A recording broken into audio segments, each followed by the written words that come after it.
నమస్తే. ప్రస్తుతం మనతో పాటు ప్రముఖ ఆధ్యాత్మికవేత్త, ఆస్ట్రాలజర్ బ్రహ్మశ్రీ శ్రీనివాసుల అనంతరామ శర్మ గారు మనతో ఉన్నారు. గురుగారితో మాట్లాడేద్దాం. గురుగారు నమస్కారం. గురుగారు నమస్కారం అండి. సింహార్పణ. గురుగారు, మే నెలలో వృశ్చిక రాశి వారి పరిస్థితి ఎలా ఉండబోతుంది? ఈ నెలంతా కూడా ఏ విధంగా ఉండబోతుంది? గురుగ్రహ సంచారం కూడా జరుగుతుంది. మరి ఓవరాల్గా వీళ్ళకి ఎలా ఉండబోతుంది గురుగారు? వృశ్చిక రాశి, ఈ రాశి వారికి ఈ నెలలో గురుగ్రహ సంచారం ఉన్నప్పటికీ కూడాను కొంత వ్యతిరేక ఫలితాలే వస్తున్నాయి. ఎందుకంటే గురుడు అంతగా వీళ్ళకి అనుకూలించట్లేదు కాబట్టి ఖచ్చితంగా వీరికి కొంత వ్యతిరేక ఫలితాలు వచ్చే సూచనలు కనపడుతూ ఉన్నాయి. ఈ రాశి వారికి కోపం ఎక్కువగా ఉంటుంది. వీరు ఏ పని మొదలుపెట్టినా దాన్ని నడుపుతూ వీరి కోపం వల్ల ఆ పని ఆగిపోవడము, అసలు లేకపోతే దాన్ని మొదలే పెట్టకపోవడం వీరి కోపం వల్ల. ఇప్పుడు ఏమవుతుందంటే, మన ఇద్దరం కలిసి వ్యాపారం చేస్తున్నాము, లేదా ఇంకేదో సరదాగా బయటికి పోతున్నామే అనుకుందాం, సరదా సినిమాకు పోతున్నాం, చిన్న విషయం, నాకు కోపం ఎక్కువ ఉంది, మనకంట నీతో వచ్చేదేందే, పని పాటలేదు ఇప్పుడనే సినిమాలు, ఇలా మాట్లాడతా ఆ కోపంలో. సో ఇక మన ఇద్దరం సినిమా పోవు, నువ్వు పోతావేమో, నేనైతే పోను. అట్లా నా పనిని నేను ఈ కోపం వల్ల చెడగొట్టుకుంటా. అలా ఈ రాశి వారి మొత్తం అసలు అన్ని రంగాల వారికి కూడాను ఈ కోపం వల్లనే మొత్తం చెడిపోతుంది వాళ్ళ పరిస్థితి. అనుకున్న టార్గెట్ ఎట్టి పరిస్థితుల్లో ఈ కోపం ఉంటే మాత్రం, లేకపోతే ఓకే, ఉంటే మాత్రం మొత్తం దెబ్బతింటారు. ఆ టార్గెట్ చేరుకోకపోగా ఆ దర్దాపుల్లోకి కూడా పోరు. ఈ కోపం ఒక్కటి వీళ్ళకి బాగా మైనస్ పాయింట్. దాన్ని సరి చేసుకుంటే సరిపోతుంది. ఓకే, ఇక వైవాహిక జీవితం ఎలా ఉండబోతుంది గురుగారు? వైవాహిక జీవితంలో విషయానికి వస్తే దంపతుల మధ్య సంతాన మూలకంగా వీళ్ళొక్క చికాకులు, విభేదాలు, కోర్టు వ్యవహారాలు దాకా పోయే పరిస్థితి కనపడుతుంది.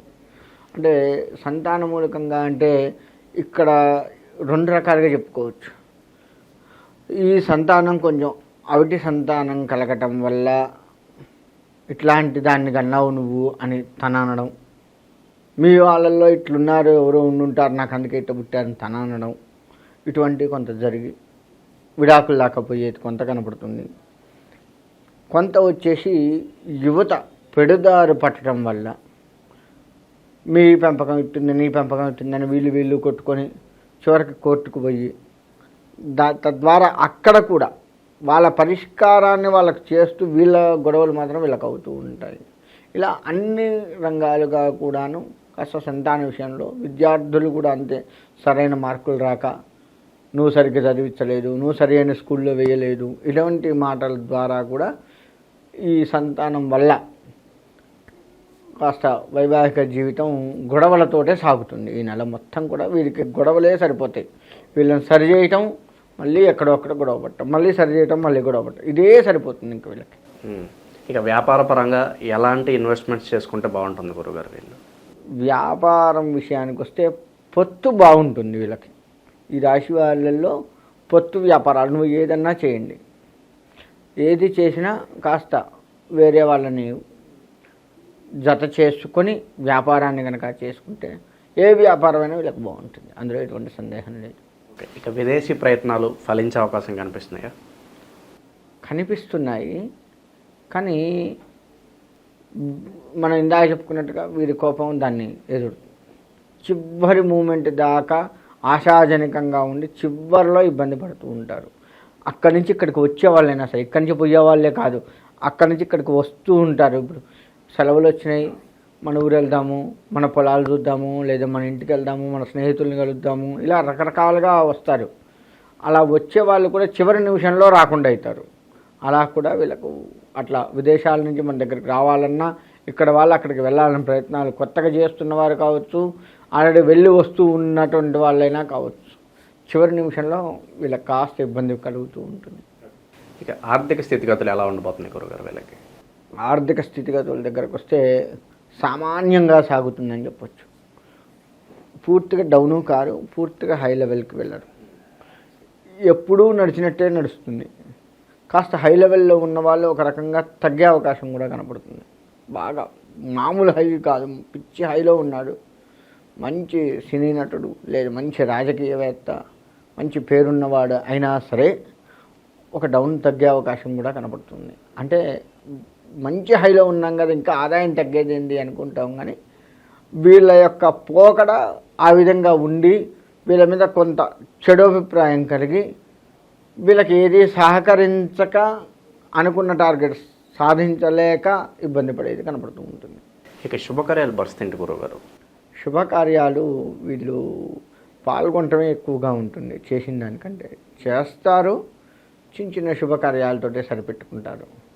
కానీ చేసేది వీరు చేస్తూ ఉన్న సమయంలో కూడా కొంత కలిసిమెలిసి భార్యాభర్తలు కలిసిమెలిసి ఉంటూ కాస్త కోపాన్ని తగ్గించుకుంటూ ఉంటే పెద్ద శుభకార్యాలు చేస్తారు. అందులో కూడా చిన్న చిన్న గొడవలు కనపడుతూ ఉన్నాయి. ఇక ఆరోగ్యపరంగా ఎలా ఉండబోతున్నారు? ఆరోగ్యం అంటే వీళ్ళకి బీపీ ఎక్కువగా వస్తుంది. లో బీపీ కానీ హై బీపీ కానీ వీరికి ఖచ్చితంగా 100కి 100% బీపీ ఉంటుంది. తగ్గటమో పెరగటమో అదైతే వీళ్ళని చక్కగా నీడలాగా వెంటాడుతూ ఉంటుంది ఈ నెల మొత్తం కూడా. అది ఒక్కటే వీళ్ళ మైనస్ పాయింట్. ఓకే, ఇంకా మరి మెరుగైన ఫలితాల కోసం ఎలాంటి రెమెడీస్ చేసుకుంటే బాగుంటుంది అంటారు వీళ్ళు? మెరుగైన ఫలితాలు అంటే వీరు ఎప్పుడూ కూడా కోపాన్ని ముందు తగ్గించుకుంటూ సాత్వికమైనటువంటి ఆహారాన్ని భుజిస్తూ కాస్త ఉప్పులు కారాలు తగ్గించుకోవడం. అంటే మరి బీపీ అన్నారు అందుకే చెప్తున్నారేమో అనుకుంటాం. కాదు. ఉప్పులు కారాలు బీపీ అనేది కాస్త పక్కకు పెట్టినా ఉప్పు కారాల వల్ల రజోగుణం బాగా వీళ్ళకి వస్తుంది. దాన్ని తగ్గించిన వాళ్ళం అవుతాం ఉప్పు కారాలు తగ్గించడం వల్ల. అంతేగాని ఆరోగ్యానికి దీనికి ముడి పెట్టద్దు. మళ్ళీ అంటే సాత్విక గుణం ఎక్కువగా ఉన్నట్లయితే వీరికి ఇంకా బాగుంటుంది. అది నేను చెప్పేది. ఆధ్యాత్మిక పరంగా కాస్త మెడిటేషన్ అది చేసుకుంటూ ఏదైనా దైవ ధ్యానం ఎక్కువగా చేస్తూ ఉంటే బాగుంటుంది. ఓకే, ఏదన్నా విశేషంగా దానాలు ఏమైనా చేసుకుంటే బాగుంటుందా గురుగారు? దానాలు అంటే వీరు ఆరోగ్యాన్ని సూర్యుడిని ఆరాధిస్తూ సూర్యుడికి సంబంధించి దానాలు కనుక చేసుకుంటే బాగుంటుంది. మనకి మే నెల అంటేనే వైశాఖ మాసంతో కూడుకొని వస్తుంది. వైశాఖ మాసంలో నారసింహస్వామి వారి ఆరాధన ప్రాముఖ్యత వహించి ఉంది.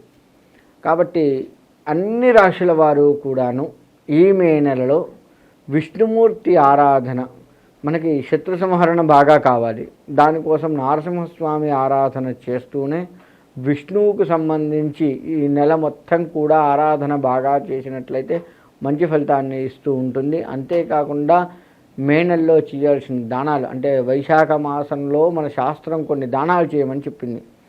అంటే వస్త్రదానము, నీటి దానము, నీళ్లు కూడా వైశాఖ మాసంలో దాహార్తి తీరుస్తూ ఉంటాయి కాబట్టి అటువంటి దానము, అంతేకాకుండా ఛత్రదానము, చెప్పులు దానము, ఇటువంటివన్నీ కూడా పాదుక దానం అంటారు. ఇటువంటి దానాలు కొన్ని చెప్పబడి ఉన్నాయి.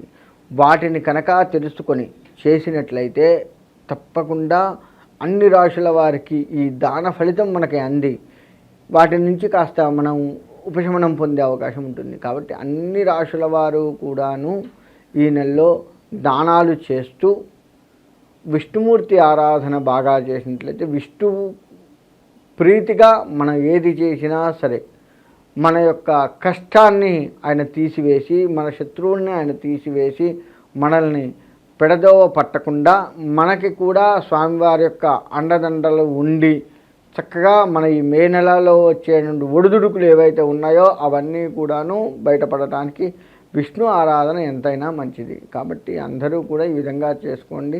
మీ జాతక ఫలితాలను పట్టి మనం ఇప్పటివరకు చెప్పుకున్నాం కదా, దాంట్లో మన జన్మకుండలు ఎలా ఉంది ఏంటి చూసి దానికి ఏమైనా పరిహారాలు అంటే మీ దగ్గరలో ఉన్నటువంటి వేద పండితులను ఎవరినైనా సంప్రదించినా లేదు మమ్మల్ని సంప్రదించినా సరే దానికి చక్కటి పరిష్కారాలు చూసి పరిష్కారం చేసి మీకు మంచి ఫలితాన్ని అందివచ్చు. కాబట్టి ఆ విధంగా చేసుకొని అందరూ కూడా శుభంగా చక్కగా ఉండాలని కోరుకుంటున్నాను.